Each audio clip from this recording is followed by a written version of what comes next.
गुरु तुम हो ज्ञानी, ज्ञान के दाता, मुनि गुरुवर को करके प्रणाम गाऊं मैं सुबह शाम।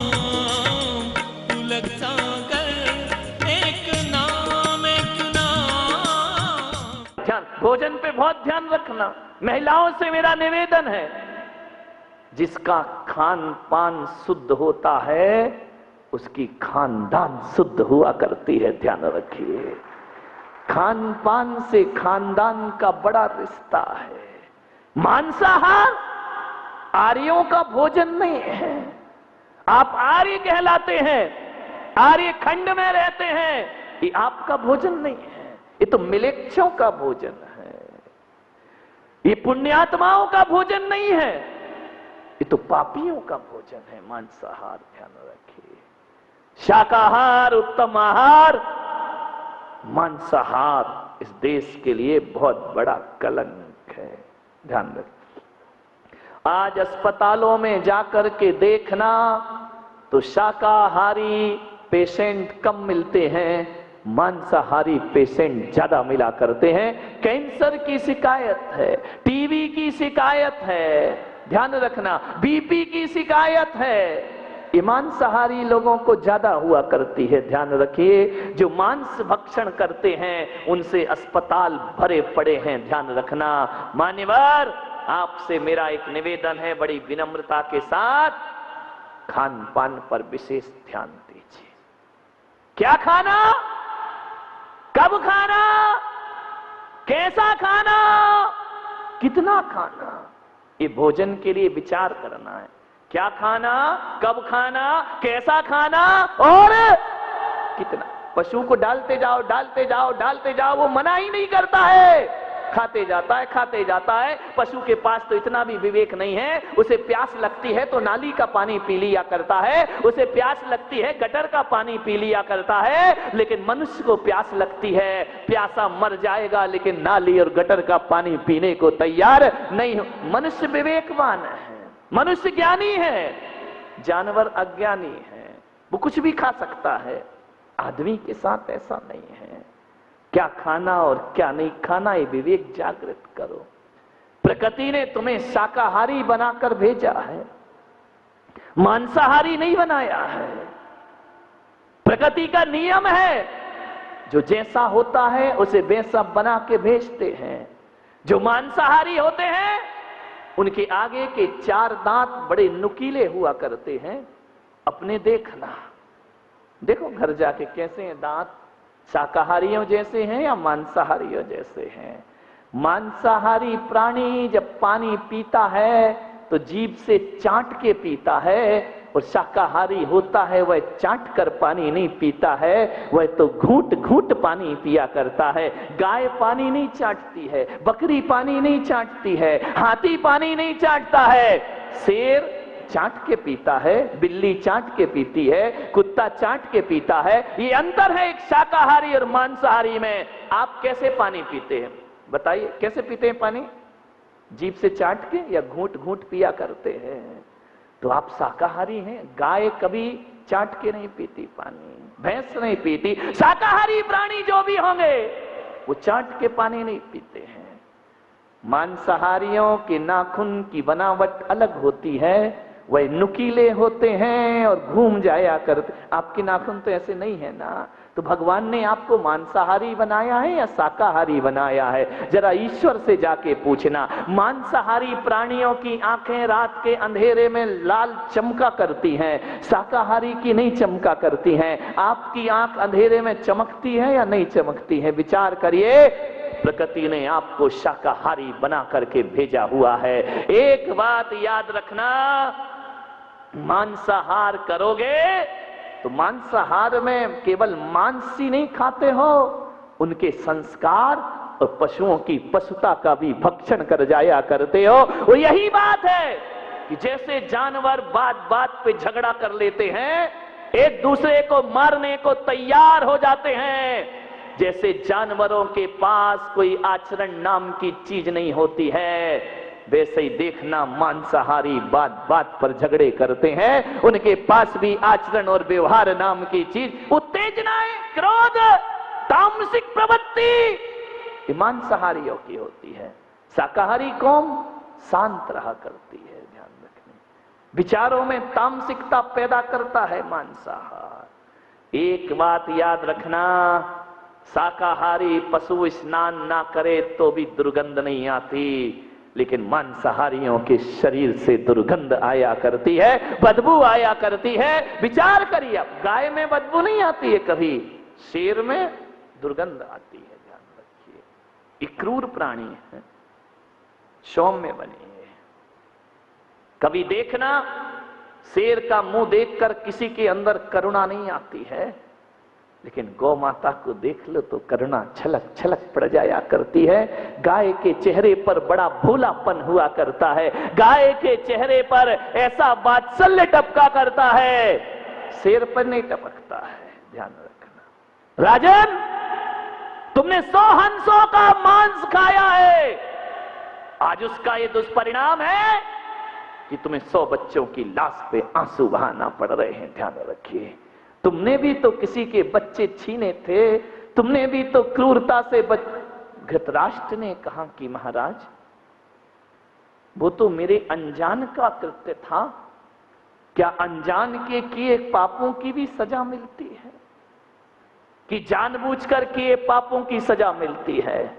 आदमी यही सोचता है कि जो पाप जानबूझ के किए जाते हैं उनका फल ज्यादा मिलता है। मैं पुलक सागर कहता हूं, कर्म तो कर्म है, चाहे बेहोशी में करो चाहे होश में करो, उनका फल तो प्राप्त। आप एक बात बताइए, बारामती के लोगों से मैं पूछ रहा हूं, किसी के घर आप गए, बैठने गए, और यदि उसने 2 गिलास रख दिए दूध के, एक में जहर मिला है और एक में नहीं मिला है, आपको नहीं मालूम किसमें जहर है किसमें नहीं है, और आप जहर वाला गिलास पी गए, फल मिलेगा या नहीं मिलेगा?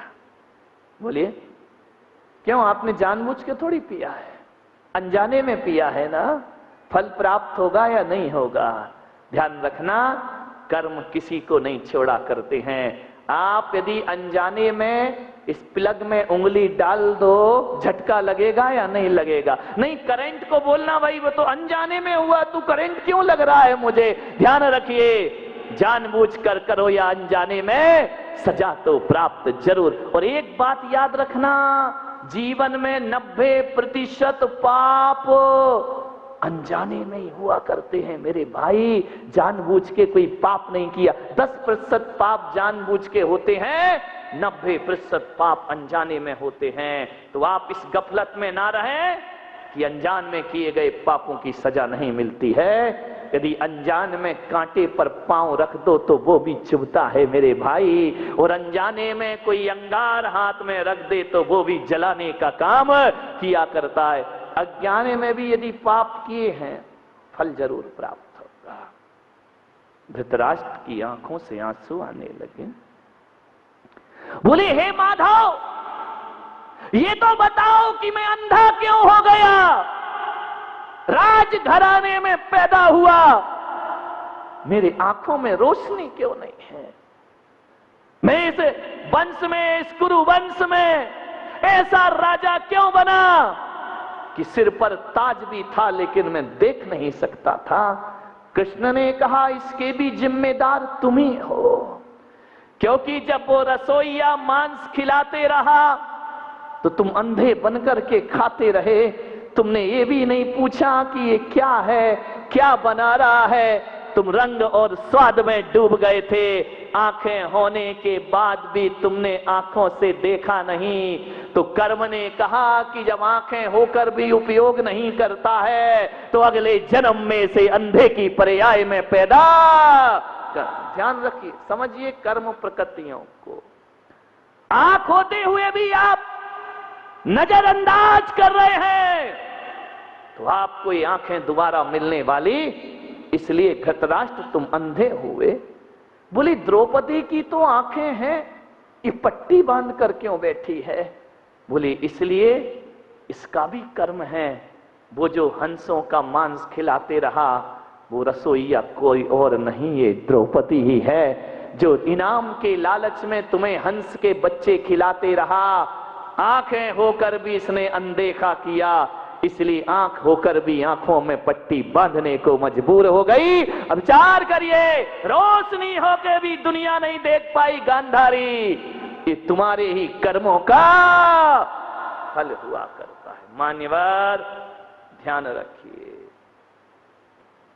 किसी से डरो या ना डरो, मैं तो आपसे निवेदन कर रहा हूं, तुम लोग मराठा हो, महाराष्ट्र में रहने वाले लोग हो, तुम लोग वो व्यक्ति हो बारामती में रहने वालों, बहुत शूरवीर हो, ध्यान रखना, तुम किसी से नहीं डरते। वो तो मेरी किस्मत है कि थोड़ा बहुत तुम लिहाज कर लेते हो, नहीं तो किसी से डरने वाले हैं महाराजा शिवाजी छत्रपति के वंशज लोग। विचार कर, आप किसी से नहीं डरते हैं, लेकिन मैं आपसे निवेदन करूंगा, एक संत होने के नाते मत डरो किसी से, भगवान से भी मत डरना। पुलक सागर की तो क्या औकात, मैं कह रहा हूं कि भगवान से भी मत डरना, मां बाप से भी मत डरना, बड़े भाई से भी मत डरना, समाज से भी मत डरना। लेकिन मैं आपसे एक निवेदन करता हूं कि समाज से, भाई से, परिवार से, बड़े बुजुर्गों से, गुरु से भी मत डरो। नहीं डरना तो मत डरिए, निर्भीक होकर जिए।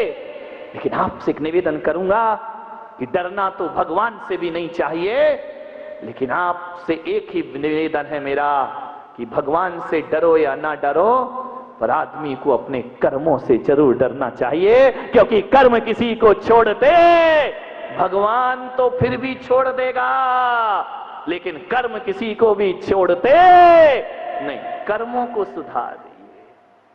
कबीरा जब हम पैदा हुए, जग हंसे हम रोए, वैसी करनी कर चलो, हम हंसे जग रोए। ध्यान रख, कर्मों को सुधारिए, करनी सुधार लो, कर्म सुधर गया, जन्म सुधर गया।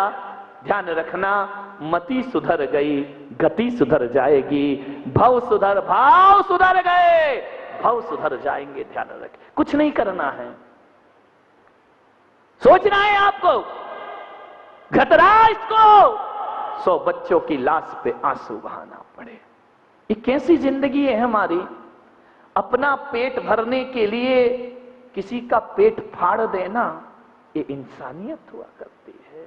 विचार करिए, अपना जीवन जीने के लिए, गला बिठाएगा तो, अपना जीवन जीने के लिए दूसरों की जिंदगी उजाड़ देना, ये कैसी मानवीयता है?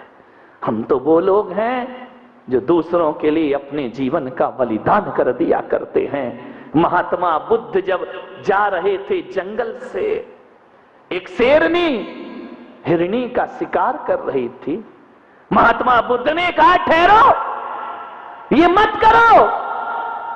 बोले, ये मेरा भोजन है। महात्मा बुद्ध ने कहा, ऐसा मत करो, पिछले जन्म में किया था तो शेर की पर्याय मिली है, इस जन्म को सुधार ले। शेरनी से कहा, उसने कहा कि मैं क्या करूं?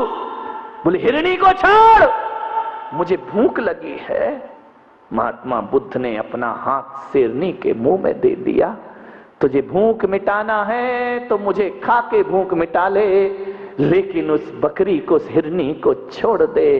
कहते हैं जैसे ही महात्मा बुद्ध ने अपना हाथ शेरनी के मुंह में दिया, शेरनी मुंह फेर लिया करती है कि मैं हिंदुस्तान की और पशुओं की संस्कृति जानती हूं, हम साधुओं का भक्षण नहीं किया करते हैं। ध्यान रखिए, एक जानवर में इतनी अकल होती है, एक पूंछ वाला इतना समझदार है, तो मूंछ वाले को क्या हो गया है? ध्यान रखिए, इसको अकल ही नहीं आती है, पूंछ वाला सुधर रहा है।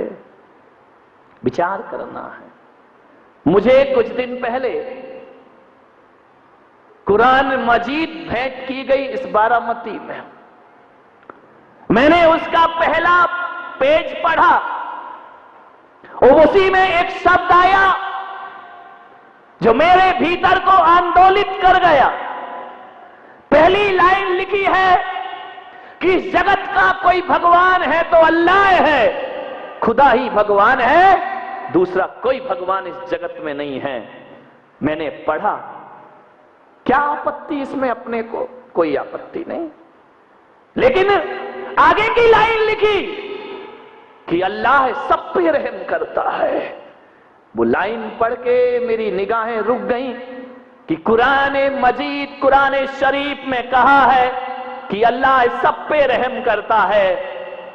कुरान की किसी भी आयत में ये नहीं लिखा, आयतों में, कि कुरान अल्लाह केवल मुसलमान पे रहम करता है, ये कहीं नहीं कहा। उसमें तो ये लिखा अल्लाह सब पे रहम करता है, खुदा सब पे रहम करता है, सब पे दया करता है, केवल मुसलमान पे दया करता है। ये तो कुरान की किन्हीं भी आयतों में नहीं लिखा हुआ है, ध्यान रखिए। मैंने पूरा पढ़ते गया। मैंने कहा पढ़ूं तो इसमें लिखा क्या है। हर जगह लिखा है रहम करो, रहमो परवरदिगार, सब पर रहम करिए। और जो आदमी रहम नहीं करेगा, कयामत के समय खुदा आएगा, नेकी करने वालों को जन्नत में भेजेगा और बदी करने वालों को दोजख में जाकर के पटक दिया। जब सब पे रहम लिखा है अल्लाह का, तो पशुओं पे रहम क्यों नहीं मेरे भाई? प्रश्न तो मेरा यहां खड़ा हो जाता है। पशु पक्षियों पर बेरहमी क्यों?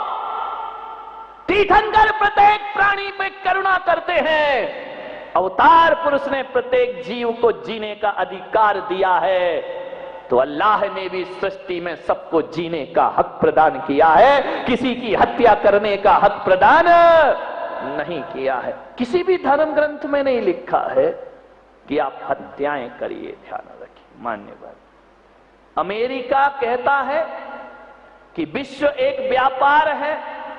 अमेरिका का संदेश, विश्व एक व्यापार है और यहां केवल मनुष्य को जीने का अधिकार है। और ऋषि मुनि का देश मेरा भारत कहता है कि विश्व एक व्यापार नहीं, मेरा भारत तो कहता है विश्व एक परिवार है और यहां सभी को जीने का अधिकार है। वसुधैव कुटुंबकम, ये चिंतन है हमारे देश का कि ये परिवार है। पशु पक्षी हमारा परिवार है, एक इंद्रिय हमारा परिवार है, पेड़ पौधे हमारा परिवार है, सब हमारे परिवार है। प्रसारण पुण्यार्जक परिवार जिन शरणम तीर्थ धाम के परम संरक्षक संघपति श्री प्रदीप मामा, प्रतिभा मामी, भोपाल। गुरु तुम हो ज्ञान